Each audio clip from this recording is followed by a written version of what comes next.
So yun tol, natapos lang namin kumain. So tuloy pa rin kami tol sa paglalakbay. So sa awa ng Diyos, kinausap namin na masinsinan at ginawa ko talaga yung bis ko tol na may kumbinsi po natin. So umamin na rin siya tol tungkol sa katotohanan kung saan lahat ng lahat na yung kalaman tol. So inamin niya. So sa katol, ang kanya palang pangalan ay Lito. So kumbaga isa din siyang biktima o ang kanyang pamilya pa rin recruit. So pinipilit ni Commander Dindo na sumama. So kaya hindi sila basta-basta na umaamin. Kung tinuturtur talaga natin, hindi sila basta-basta dahil buhay di peligro po ang nakasalalay sa kanilang pamilya. So kinausap ko siya tol ng masinsinan at mahinahon. So, saban ko, pinakain ko lahat, ginagawan ko tol para makumbinsi po natin. So yun, tawa ng Panginoon, nakumbinsi natin na si Lito ay tutulong siya para mailigtas natin ang ating mga kasamahan. So sabi nga niya tol, so tutulong siya at para maligtas si Peter or si Bunso, at alam din niya tol kung saan daw yung daanan papunta dun sa dinala ng bihag, at alam din niya tol na yung kasamahan naming bihag nila Dindo, alam niya kasi kumbaga kung may mga pangyari tol na kuan, ina-update sa bawat isa ng mga tauhan. So, medyo marami pa din sila dahil hanggang ngayon nagpahakot pa at nagre-recruit ng maraming tauhan. So ginawa pala din ni Commander Dindo at Yawa, yung asawa ni Dindo tol, na kumbaga pag bumaba dun sa bayan, ang ginagawa, nagkukumbinsi ng mga kabataan at sila yung ng mga mamamayan natin dito sa bundok. So mga magsasaka natin. So kawawa. Lahat tol, maraming inamin si Lito tungkol sa sekreto nila Commander Dindo at Yawa at sa lahat ng mga kasamahan nila. Pero hindi lang lahat na i-voice out natin dito. So tayo magtatagal. So nandun si Lito at si Tol Renz. Tol, tara Brad, tara. Aman ta ba doon ang agyan eh? Ikaw na Brad. Ayo, may pahamak Brad ha? Dili Brad. Ano ko ingon sa inyo Brad? Dira ada tita Brad. Dira nga bungtod anak Brad. Kalaban dira Brad. Di babaw? Oo. Pero ay mo kabala ka Brad kay kanang nagbihag na mga kauban nimo, di pa sila kaabot ron sa kampo namo. Kay layo pa. Kung asa si Bunso na dito kampo. Sa ato pa kabalo kag asa si Bunso. Kabalo kung asa si Bunso. Kabalo pod ko kung asa dalhon sila kakauban nimo. Si Mikoy ug si George. Oo. Kasi Bisaya lang Brad kung maglisod kag Tagalog. Kami na yung mag-translate ng Tagalog. Isa pa. Ako si Commander Yawa. Asa man sila sa Brad? Ikaw si Pinono no? O ako. Nasako sa imo kay hapit siya mamatay tungod nimo kay nadunggaban nimo siya. Kung wala ning abot si Bagnot, patay na ta si Commander Yawa karon. Yun tol. Tara din tayo maglugar. Yun tol, galit na galit pala talaga galit na galit talaga si Commander Yawa sa akin. Pero hindi lang siya pwede magkamali sa akin. Ikaw ang mauna, hindi lang siya pwede magkamali sa akin. So magkakataon talagang magkamali siya ulit. Hindi na siya hindi ko na siya bibigyan talaga ng buhay.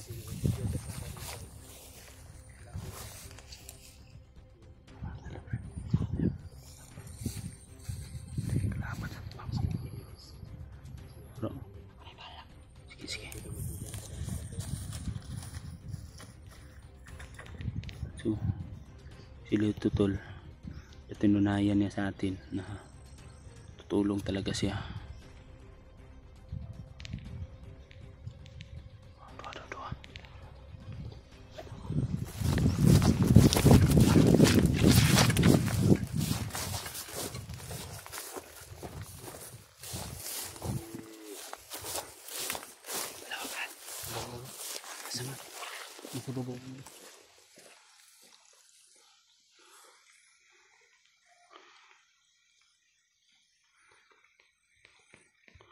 Sige, Brad.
Aduh, yung dalawang piya.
Brad, ay kayo palabig ko Brad, magringan kada Brad.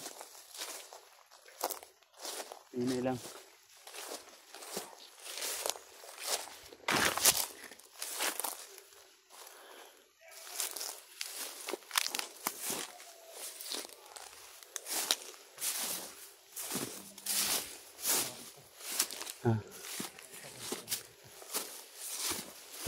Brad, ay lang kay papalata. Pwede mo kang sulo dito. Ay lang papalata.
natin sa likod ha. Hindi siguro.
Di basta-basta kung pumas lang si Lito tol.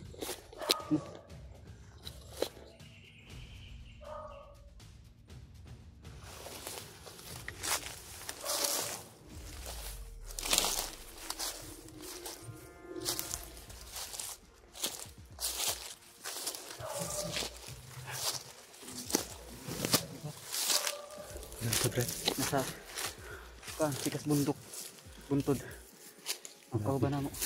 Pinabilib mo kami, friend ba?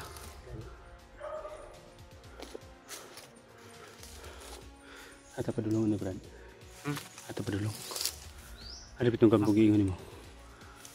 Oh, di lang atiana sa patulong kampo namo. Brad. Pero sa kampo yang patulong pati. Sili pa dudaan dito, brad, yung sunod. Alam mo kung lang sa patpat kay dakag landmine. Si sunod lang mismo, brad.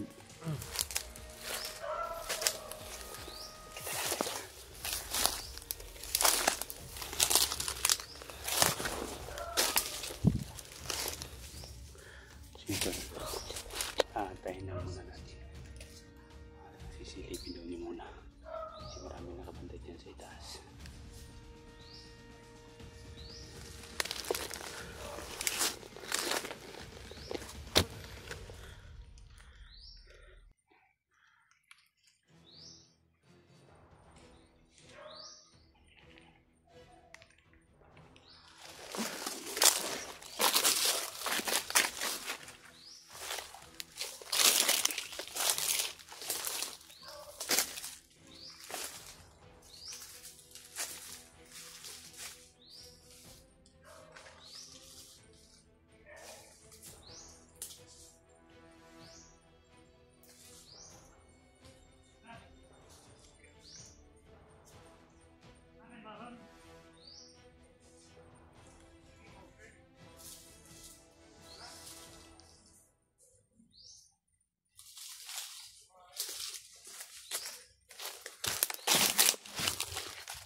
Sama ako to ko dito tol. Pag malaman to, alerto lang ka.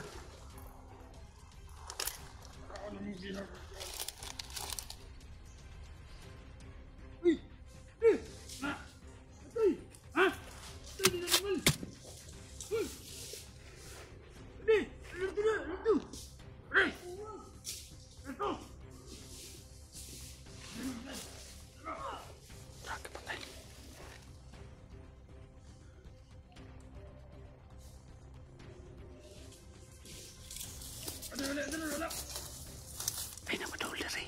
Doon ka na. May halata ka dito. Puntahan mo na siya doon.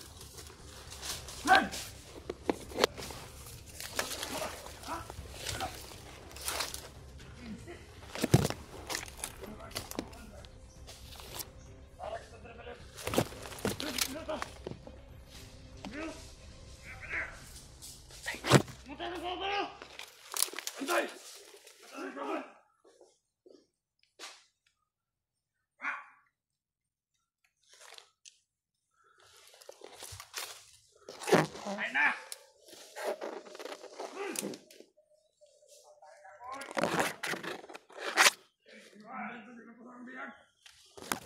Ilan muna tayo lalabas tol.